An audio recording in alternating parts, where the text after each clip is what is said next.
तो students 10th class CBSE biology के अंदर हमारे पास लाइफ प्रोसेसेस नाम का चैप्टर रन कर रहा है, that is chapter number 1 definitely. और इस चैप्टर के अंदर हमने nutrition, digestion, respiration and circulation complete कर लिया है। हमारे पास इस पर्टिकुलर चैप्टर का लास्ट टॉपिक है, the name of the topic is excretion. Excretion, what is excretion? It is a removal of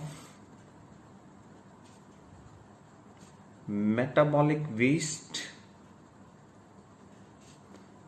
out from the body, out from the body। अब ये metabolic waste यानी कि हमारे पास क्या हो गया? मेटाबॉलिक वेस्ट का मतलब क्या है? फॉर एग्जाम्पल, आपको एग्जाम्पल समझाने के लिए मैं एक सेल ड्रॉ करता हूं।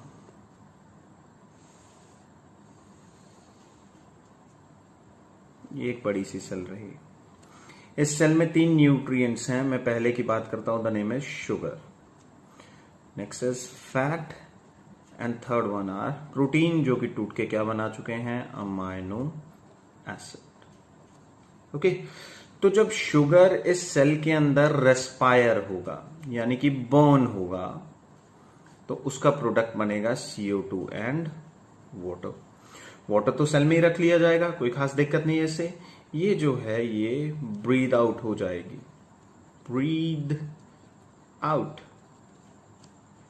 अब बात करते हैं फैट की। जब आप फैट को रेस्पायर करेंगे हमारी बॉडी में, जब शुगर की डेफिशिएंसी हो जाती है, नेक्स्ट ऑप्शन फैट ही होता है, तो फैट के बर्न होने का प्रोडक्ट भी CO2 एंड वाटर ही होता है। वाटर सेल में रख लिया जाएगा और CO2 ब्रीद आउट कर दी जाएगी, ब्रीद आउट अगेन। अब बात आती है अमाइनो एसिड की। अगर मैं इसका फॉर्मूला ड्रॉ करूं, कार्बन होता है सेंटर में। आपने मीथेन देखा होगा, मीथेन में 4 हाइड्रोजन लगे होते हैं। इसमें एक तो कोई भी ग्रुप लगा होगा, मैं R लिख देता हूं।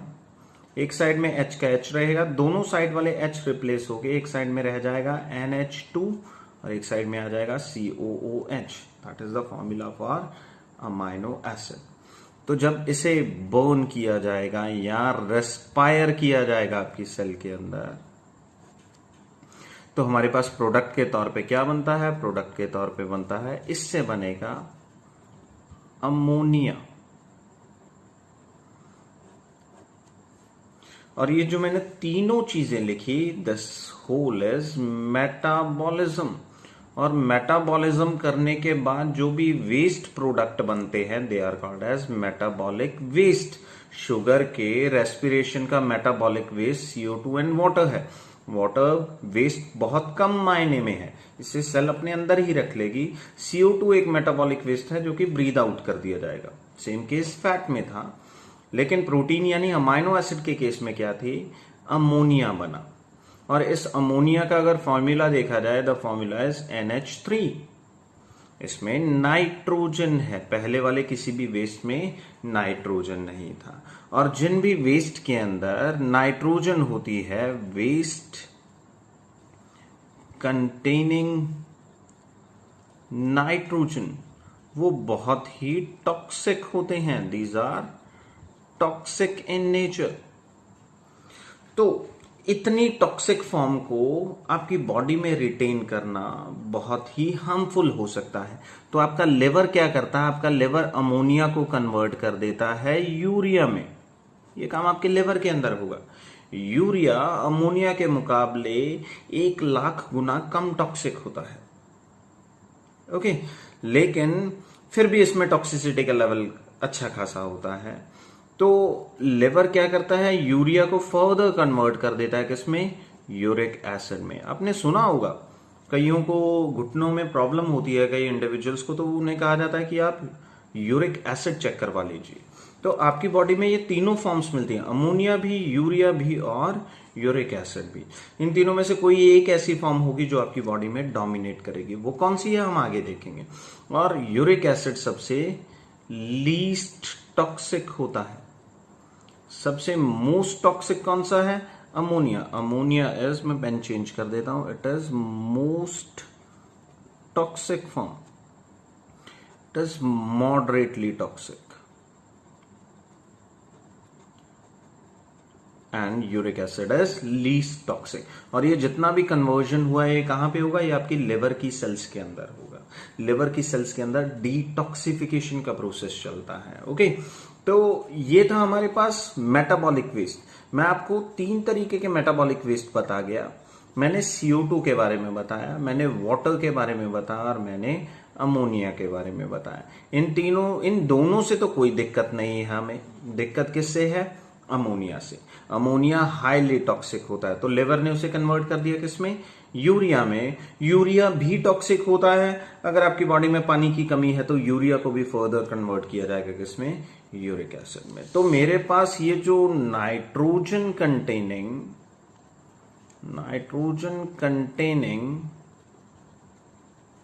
मेटाबॉलिक वेस्ट है, ये 3 तरीके के हुए। 3 कौन कौन से? पहला है ammonia, and ammonia is most toxic form. Second is urea, and urea is moderately toxic. And third form is uric acid, and uric acid is least toxic form।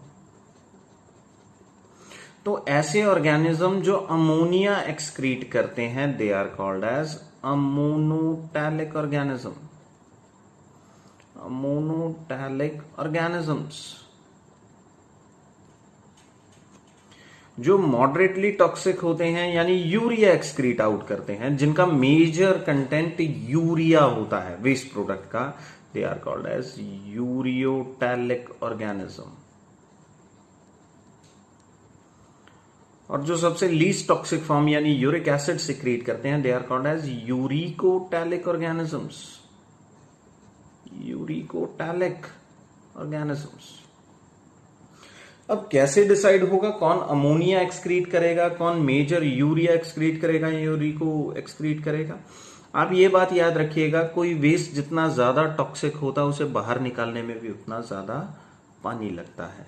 Okay, मैं रिपीट करता हूं, कोई वेस्ट जितना ज्यादा toxic होगा उसे body से बाहर एक्सपेल करने के लिए या निकालने के लिए उतनी ही ज्यादा वाटर की रिक्वायरमेंट लगेगी, वाटर उतना ही ज्यादा चाहिए होगा। ओके, तो जो ऑर्गेनिज्म अमोनिया एक्सक्रीट करते हैं उनके पास दिन में 200-300 लीटर के करीब पानी की अवेलेबिलिटी होनी चाहिए। और ऐसी पानी की अवेलेबिलिटी उन्हीं ऑर्गेनिज्म के पास होती है जो पानी के अंदर रहते हैं, यानी मैं बात कर रहा हूं फिशेस की। ओके, अगर अमोनिया एक्सक्रीट करना आपको बहुत सारा पानी चाहिए, high water requirement required. Okay, ज्यादा टॉक्सिक फॉर्म को निकालने के लिए ज्यादा वाटर की रिक्वायरमेंट होती है और ज्यादा वाटर अवेलेबल होता है फिशेस के पास। तो फिशेस होती हैं ammonotelic. Second is urea. Urea is moderately toxic, तो इसके लिए भी मॉडरेट वाटर चाहिए होगा, मतलब 2 से 3 लीटर। और 2 से 3 लीटर पानी तो हमारे पास ही अवेलेबल होता है, रूटीन में हम इतना पानी तो पी जाते हैं। तो हमारा केस क्या है, हम आते हैं किस कैटेगरी में? यूरियोटैलिक के अंदर।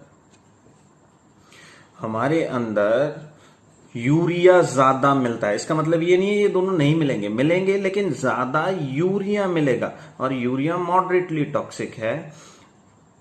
हमारी बॉडी को यूरिक एसिड कम बनाने की जरूरत क्यों है? क्योंकि यूरिया निकालने जितना पानी तो हमारे पास अवेलेबल होता ही है ना, तो हमें फर्दर कन्वर्जन की जरूरत ही क्या है? हम क्या एक्सक्रीट आउट कर देते हैं? यूरिया एक्सक्रीट आउट करते हैं। एग्जाम्पल है ह्यूमंस।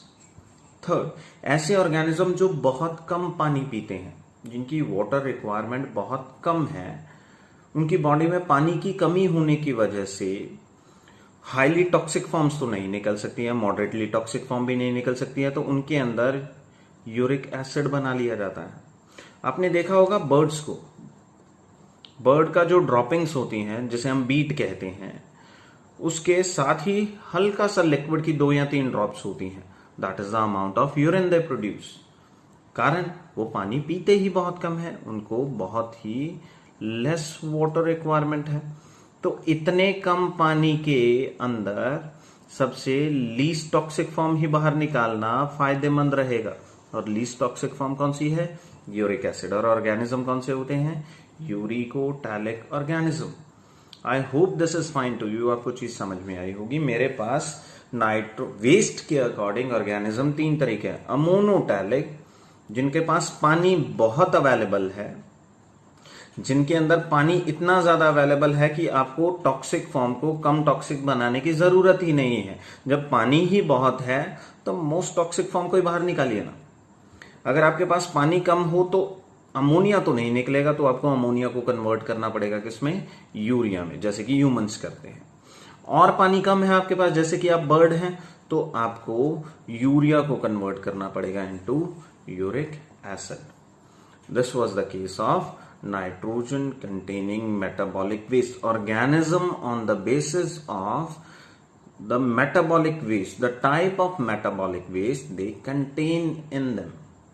तो ये था हमारे पास एक्सक्रीशन और टाइप्स ऑफ नाइट्रोजनस वेस्ट। अब मैं आपको बेसिक से स्टार्ट करता हूं। सबसे पहले एक यूनिसेल्युलर ऑर्गेनिज्म का एग्जांपल लेता हूं। यूनिसेल्युलर ऑर्गेनिज्म, जैसे कि सपोज हमारे पास है अमीबा। ओके, ये एक यूनिसेल्युलर ऑर्गेनिज्म है और इसके अंदर एक्सक्रीशन कैसे चलेगा? अमीबा की मेन बॉडी के अंदर, ये मैंने एक बड़ा सा अमीबा बना लिया, कैसी सी भी शेप हो जाएगी। इसकी मेन बॉडी के अंदर एक बड़ा सा वॉक्यूल होता है and the name of the vacuole is contractile vacuole.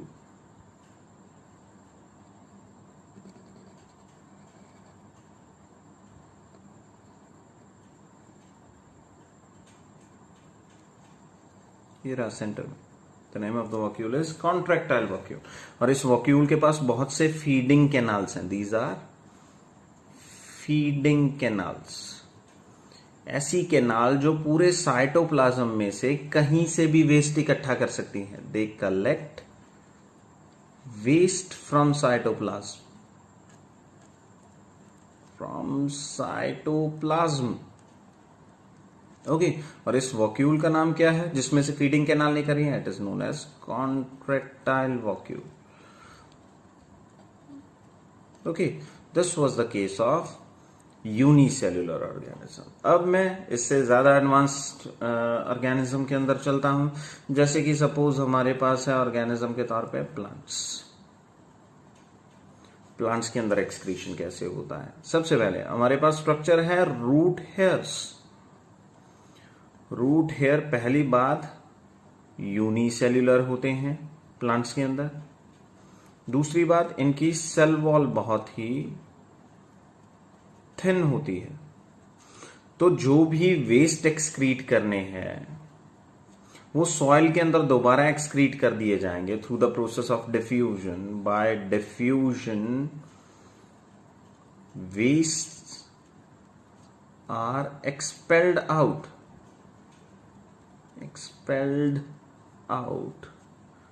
to the soil। तो प्लांट के अंदर रूट हेयर प्रेजेंट है। ऐसे तो स्टेम भी होती है।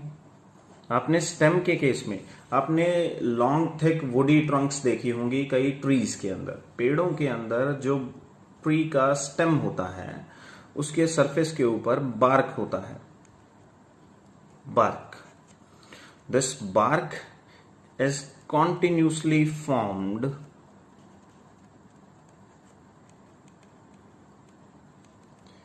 and slowed off। छिलके पक के उतर जाना, जैसे छिलका उतरता है बिल्कुल वैसे स्लोड ऑफ का मतलब होता है छिलके निकलता ही रहना। तो बार्क लगातार बनती रहेगी और लगातार वो छिल छिल के गिरती रहेगी। उस बार्क के अंदर भी वेस्ट अक्यूमुलेशन होता है। तो जैसे ही बार्क गिरेगी साथ के साथ वेस्ट भी साथ में ही गिर जाएगा इन बार्क।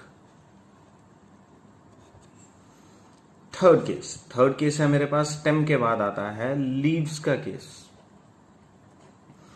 तो प्लांट्स जनरली क्या करते हैं? Plants deposit their metabolic waste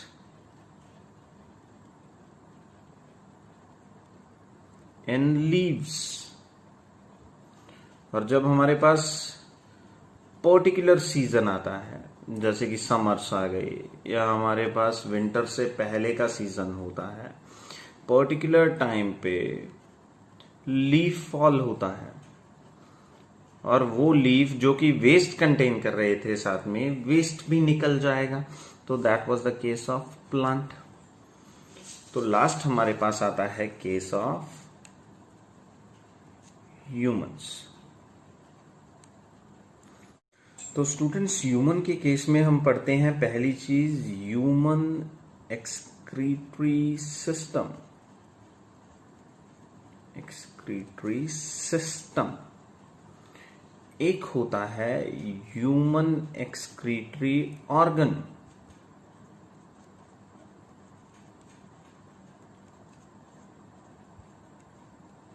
और एक हमारे पास होता है बेसिक यूनिट ऑफ एक्सक्रीशन।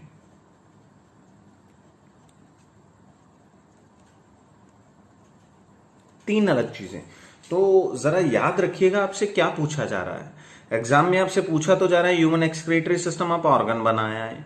आपसे पूछा जा रहा है बेसिक यूनिट ऑफ एक्सक्रीशन, आप ह्यूमन एक्सक्रीटरी सिस्टम बना रहे हैं, तो वो टोटली गलत हो जाएगा। स्पेसिफिकली देख लीजिएगा कि एग्जाम में आपसे चीज क्या पूछी जा रही है। तो ह्यूमन एक्सक्रीटरी सिस्टम में किडनी में से दो ट्यूब्स निकलती हैं, they are called as ureter. और यूरेटर के नीचे एक टेम्परेरी यूरिन स्टोरेज एरिया होता है, that is known as urinary bladder. और एक छोटी सी पाइप जिसके थ्रू यूरिन बाहर निकलेगा, that is known as urethra. या तो ये हो सकता है। इसके अलावा ये मेजर होता है, ये कॉन्स्टिट्यूएंट होता है हमारे पास ह्यूमन एक्सक्रीटरी सिस्टम का। अगर आपसे पूछा जाए ह्यूमन एक्सक्रीटरी ऑर्गन के बारे में लिखिए, तो आपके पास मेजर ऑर्गन होता है किडनी। आपने किडनी का ही डायग्राम बनाना है। सपोज आपको क्वेश्चन आता है draw the structure of human excretory organ, तब आप किडनी का डायग्राम बनाएंगे। किडनी के अलावा और कौन से ऑर्गन होते हैं जो हमारे पास एक्सक्रीशन का रोल प्ले करते हैं? जैसे आपकी स्किन हो गई, स्किन में से स्वेट वगैरह, अननेसेसरी सॉल्ट्स वगैरह बाहर निकलते हैं। इसके अलावा लिवर एंड लंग्स भी हमारे पास एक्सक्रीटरी ऑर्गन की तरह रोल प्ले करते हैं। लिवर एंड लंग्स में से वेस्ट गैसेस बाहर निकलती है। लिवर में से बहुत सा मटेरियल डिटॉक्सिफाई होकर ब्लड के अंदर दे दिया जाता है। तो these are waste gases and toxins. तो ये मेरे पास कुछ एक्सक्रीटरी ऑर्गन्स थे। अब मेरे पास आया basic unit of excretion. Kidney के अंदर बेसिक यूनिट को नाम दिया जाता है, द नेम इज नेफ्रॉन। हमारे पास किडनीज के अंदर कई मिलियन ऑफ नेफ्रॉन्स होते हैं, millions of nephrons in kidneys. थोड़े बहुत नहीं होते, बहुत नेफ्रॉन्स होते हैं। That is the basic unit of excretion. Her unit nephron का किडनी के अंदर थोड़ा बहुत यूरिन बनाता है, और वो यूरिन इकट्ठा हो जाता है किडनी की स्टोरेज स्ट्रक्चर्स में। उसके बाद में वो फर्दर एक्सपेल आउट कर लिया जाएगा। तो सबसे पहले मैं ह्यूमन एक्सक्रीटरी सिस्टम का डायग्राम बनाता हूं, जरा ध्यान से देखते जाइएगा। तो सबसे पहले आपने क्या करना है, आपने इस तरीके से सर्कल लगाना है, ओके। और इसे ऐसे कर दीजिएगा। ये अपीयरेंस देगा थोड़ा बहुत किडनी का। आप सभी की ड्राइंग बहुत अच्छी होती है, तो मैं उसे तो चैलेंज कर ही नहीं रहा हूं। कुछ इस तरीके से, ओके। ध्यान रखिएगा, जो ट्यूब निकलेगी वो यहां से निकलेगी। कई बार स्टूडेंट्स गलती क्या करते हैं, उनकी ट्यूब यहां से निकल रही होती है, ये कोई जगह नहीं होती है। ये जो जगह बनाई है मैंने, हाइलम होता है, यहां से ट्यूब्स निकलती हैं जो यूरिन कैरी कर रही हैं।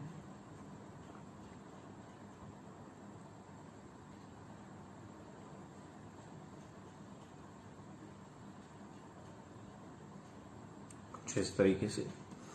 अब यहां से आगे क्या है हमारे पास, यहां पे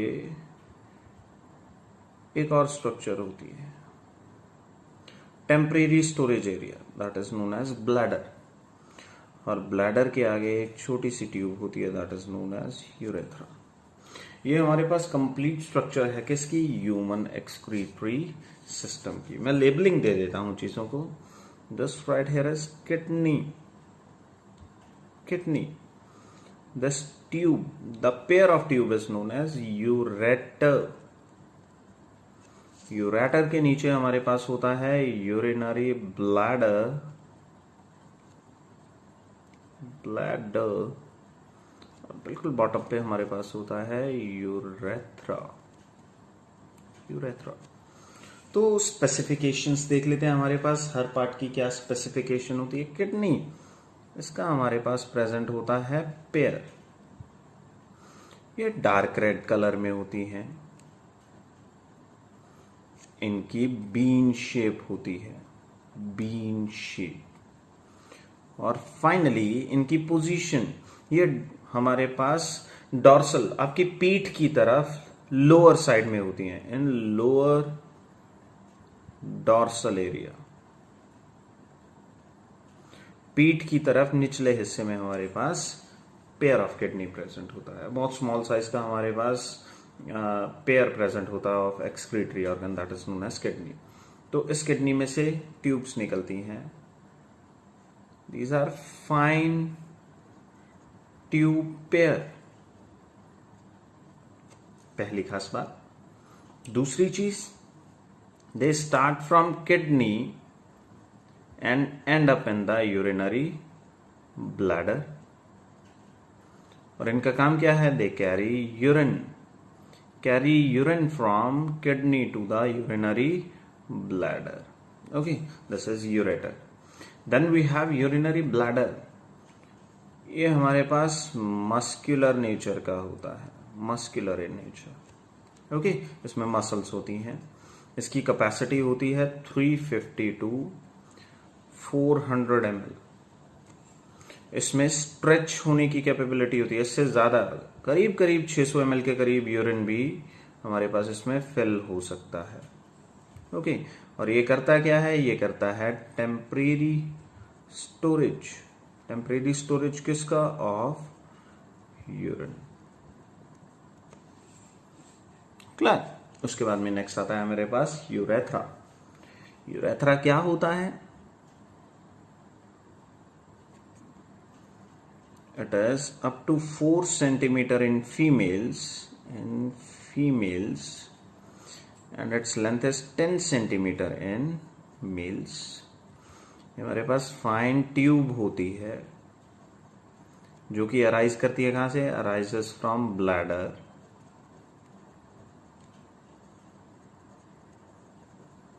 ओके, तो ये जो यूरेथ्रा होते हैं इनके पास स्फिंक्चर्स होते हैं। याद होगा आपको, मैंने आपको स्फिंक्चर डाइजेस्टिव सिस्टम में बताया था। वॉल्व्स होते हैं जो एंट्री एग्जिट को कंट्रोल करते हैं, स्फिंक्चर्स प्रेजेंट, और यही स्फिंक्चर कंट्रोल करेंगे यूरिन कब बाहर निकलेगा। स्फिंक्चर्स प्रेजेंट। ज्यादा डिटेल हम आगे पढ़ेंगे जब हम इसकी डिटेल कर रहे हुए। भाई फिलहाल के लिए इतने पॉइंट्स बहुत रहते हैं हमारे पास। This is the complete structure of nephron. Okay, तो आज के वीडियो लेक्चर में हमारे पास फिलहाल इतना ही है। अगले वीडियो लेक्चर में हम ह्यूमन एक्सक्रीटरी ऑर्गन यानी किडनी को देखेंगे और बेसिक स्ट्रक्चर ऑफ नेफ्रॉन पढ़ेंगे। ये हमारा सेकंड वीडियो लेक्चर होगा, और थर्ड वीडियो लेक्चर के अंदर हम मैकेनिज्म ऑफ यूरिन फॉर्मेशन पढ़ेंगे। तो आज के लिए फिलहाल इतना ही है। जरा नोट्स बना लीजिएगा जितने भी टॉपिक्स मैंने आपको पढ़ाए हैं।